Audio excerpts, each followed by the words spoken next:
Assalamualaikum warahmatullahi wabarakatuh. Anak-anakku, semoga kita selalu berada dalam lindungan Allah Subhanahu wa taala. Amin ya rabbal alamin. Marilah pembelajaran ini kita awali dengan bacaan basmalah bersama-sama.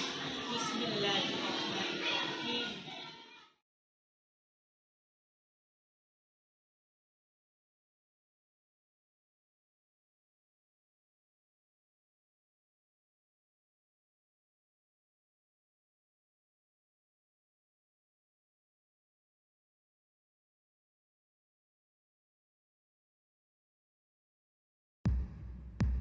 Selamat bertemu kembali dalam materi IPA Biologi, yaitu tentang perkembangbiakan pada hewan. Materi yang akan kita pelajari adalah 1. Perkembangbiakan aseksual, 2. Perkembangbiakan seksual, 3. Perkembangan hidup hewan, dan 4. Teknologi perkembangbiakan hewan. Mempelajari materi ini dapat membantu kamu memahami cara berbagai hewan berkembang biak, sehingga dapat menjadi landasan bagi kamu dalam rangka membudidayakan dan melestarikan hewan. Pernahkah berpikir olehmu, mungkinkah ikan yang setiap hari ditangkap oleh nelayan akan bisa habis? Bagaimana menjaga kelestarian ikan? Oleh karena itu, simak materi berikut ini. Perkembangbiakan aseksual pada hewan. Beberapa hewan dapat melakukan perkembangbiakan aseksual seperti halnya tumbuhan. Contohnya, 1. Perkembangbiakan aseksual dengan membentuk tunas. Hewan yang berkembang biak dengan tunas memiliki tunas kecil di tubuhnya. Ketika sudah dewasa, tunas kecil tersebut akan terpisah dengan induknya dan membentuk individu baru. Contohnya Hydra, Porifera, dan Coelenterata. Perkembangbiakan aseksual yang kedua adalah fragmentasi. Menggunakan bagian tubuh hewan itu sendiri, hewan akan memotong atau memecah bagian tubuhnya, lalu tumbuh dan berkembang menjadi individu baru. Contohnya cacing planaria dan bintang laut. Perkembangbiakan aseksual yang ketiga adalah partenogenesis, yaitu individu yang terbentuk dari telur tanpa melakukan peleburan sel kelamin. Contohnya lebah, semut, kutu daun, dan kutu air. Lebah betina bersifat steril, bertugas mencari madu.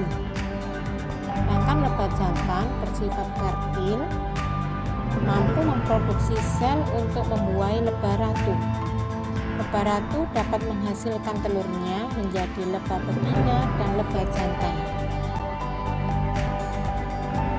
Perkembangbiakan hewan yang kedua adalah perkembangbiakan seksual, yaitu perkembangbiakan yang terjadi melalui perkawinan antara hewan jantan dan hewan betina melalui proses pembuahan atau fertilisasi. Tahukah kamu bahwa proses fertilisasi dapat terjadi melalui dua cara, yaitu fertilisasi internal dan fertilisasi eksternal. Fertilisasi internal yaitu pembuahan di dalam tubuh. Contohnya sapi, ayam, kura-kura, dan buaya.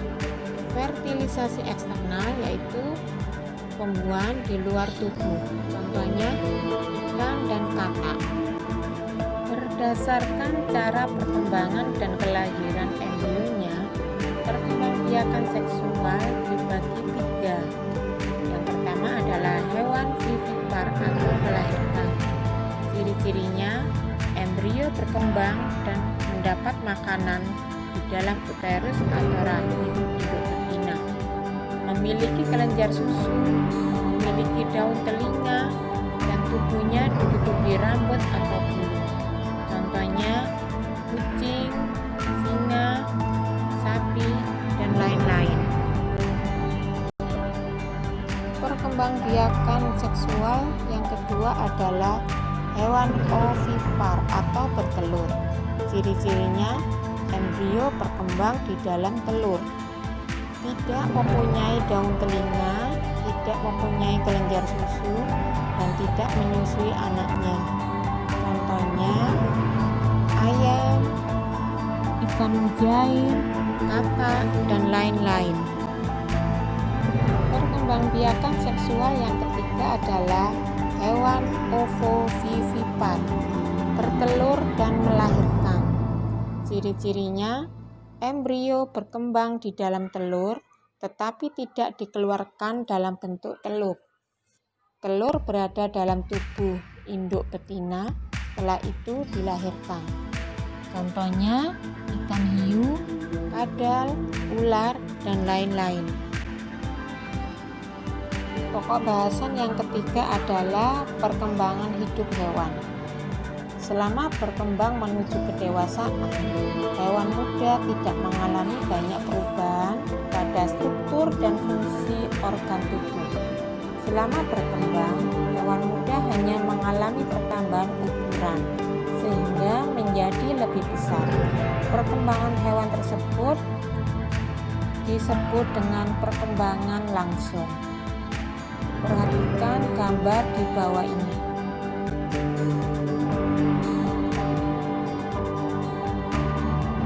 Metamorfosis, yaitu perkembangan hewan melalui tahap tertentu sehingga memiliki struktur dan fungsi organ tubuh yang sama dengan hewan dewasa. Ada dua macam metamorfosis, yaitu metamorfosis sempurna dan metamorfosis tidak sempurna. Metamorfosis sempurna, ciri-cirinya telur berkembang menjadi hewan muda atau larva. Larva memiliki struktur dan fungsi organ yang sangat berbeda dengan hewan dewasa. Tahapannya yaitu telur, larva, pupa, dan imago.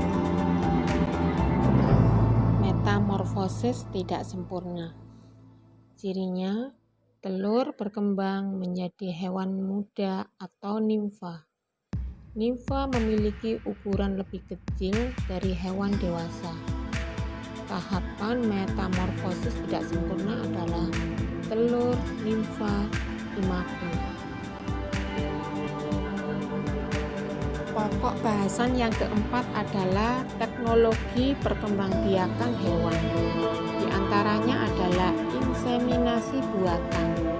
Inseminasi buatan adalah proses perkembangbiakan hewan yang sengaja dilakukan manusia dengan cara memasukkan sperma induk jantan ke dalam saluran reproduksi induk betina. Ini biasanya dilakukan pada hewan ternak. Bagaimanakah proses inseminasi buatan itu? Prosesnya adalah 1. Pemilihan induk. Induk ternak yang dipilih sebagai donor sperma harus sudah berusia reproduksi dan dalam kondisi sehat. 2. Pengambilan sperma. Induk jantan dirangsang atau dipencet untuk melepaskan semen atau mani. Cairan semen yang mengandung sperma ditampung dalam tabung khusus lalu diencerkan dengan larutan garam fisiologis. Jika belum digunakan saat itu, maka cairan semen harus disimpan dalam suhu beku. Proses yang ketiga adalah penyuntikan sperma. Dengan bantuan petugas semen, dalam alat suntik disemprotkan langsung ke badan rahim. Proses yang keempat adalah pemantauan dan perawatan. Setelah disuntik, induk betina harus dipantau dan diberi makanan yang mengandung proses kebuntingan atau pertumbuhan embrio. Keuntungan inseminasi buatan diantaranya adalah peternak dapat menghemat biaya. Dengan adanya inseminasi buatan, peternak tidak perlu lagi memelihara pejantan, sehingga biaya pemeliharaan hanya dikeluarkan untuk indukan saja. Yang kedua, peternak menghemat waktu, di mana untuk mengawinkan hewan ternak tidak perlu lagi mencari pejantan. Mereka cukup menghubungi inseminator di daerah mereka dan menentukan jenis bibit atau semen yang diinginkan. Yang ketiga, perbaikan mutu genetik menjadi lebih cepat. 4. Dapat mengatur jarak kelahiran hewan ternak dengan baik. 5. Spermatozoa dapat dipakai